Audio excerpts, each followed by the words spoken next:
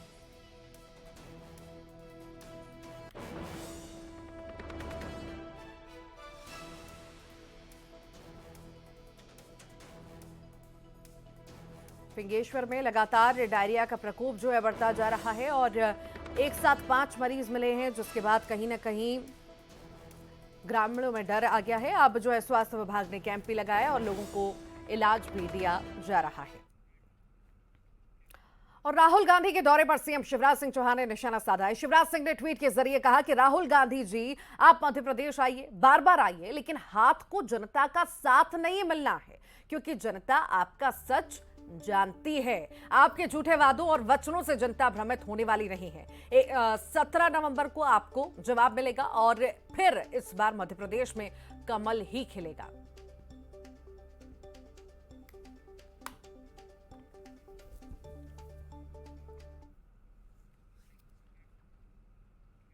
और इसी के साथ ही फिलहाल के लिए बुलेटिन में इतना ही।